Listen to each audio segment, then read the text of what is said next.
যখন যুদ্ধ শুধু সম্ভাবনা নয় বাস্তব হয়ে ওঠে তখনই নগ্ন হয়ে পড়ে সম্পর্কের মুখোশ। যারা দিনের পর দিন বলেছে তুমি একা নও, আজ সেই সব মুখ খুঁজে পাওয়া যাচ্ছে না ইরানের চারপাশে।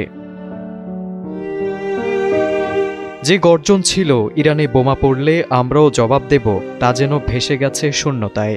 ইরান আজ সেই যোদ্ধা যে একার রক্তে লিখছে প্রতিরোধের গল্প, অথচ পাশে দাঁড়ানোর কেউ নেই, নেই মিত্র, নেই প্রতিশ্রুতির প্রহরীরা। চীন বলল আমরা শান্তি চাই, রাশিয়া বলল আলোচনাই সমাধান, কিন্তু ইরান বলেছিল আমরা পিঠ ঠেকলে লড়ব। আজ তাদের পিঠ দেয়ালে, আর পেছনে কেউ নেই। যাদের ইরান ভেবেছিল কৌশলগত বন্ধু, তারা এখন টেলিভিশনে কূটনৈতিক ভাষণ দেয় আমরা যুদ্ধ চাই না, আমরা উদ্বিগ্ন।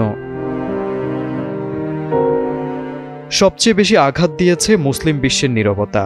একদিন যারা বলতো এক উম্মাহ, এক শরীর, এক ব্যথা, আজ তারাই শুধু বিবৃতি দেয়। সৌদি আরব, আমিরাত, কাতার কেউই ইসরায়েলকে প্রকাশ্যে চ্যালেঞ্জ জানায়নি, বরং নিরাপদ দূরত্বে দাঁড়িয়ে দেখছে ইরান কিভাবে ধ্বংস হয়। হিজবুল্লাহ, হামাস, হুতি ইরানের আঞ্চলিক মিত্র গোষ্ঠী, তাদের ঘরেও যেন এখন ভয় ঢুকে গেছে। ইরান একাই সামলাচ্ছে যুদ্ধের বোঝা, আকাশে ড্রোন, মাটিতে ক্ষেপণাস্ত্র, আর কূটনৈতিক মঞ্চে নিঃসঙ্গতা। এই যুদ্ধ আর শুধুমাত্র গোলাগুলি কিংবা ড্রোনের নয়, এই যুদ্ধ এক ভয়ঙ্কর বিশ্বাসঘাতকতার নাম। ইরান যাদের পাশে থাকার স্বপ্ন দেখেছিল, তারা আজ কেবল বিবৃতিতে বলছে আমরা উদ্বিগ্ন। ইরান এখন যুদ্ধ করছে শুধু শত্রুর বিরুদ্ধে নয়, যুদ্ধ করছে নিঃসংহতা আর নীরবতার বিরুদ্ধেও। আর সেই যুদ্ধে ইরান যতই লড়ুক, তার চোখে মুখে ফুটে উঠেছে এতগুলো বন্ধু ছিল, এখন কোথায় সবাই?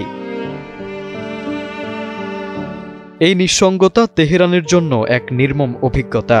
এই একাকিত্ব শুধু সামরিক নয়, এটি এক গভীর রাজনৈতিক ব্যর্থতা, এক বিশ্বাসভঙ্গের ইতিহাস। যুদ্ধ যতই চলুক, ইতিহাস হয়তো একদিন লিখবে ইরান লড়েছিল একা, যখন বাকিরা শুধু দেখছিল।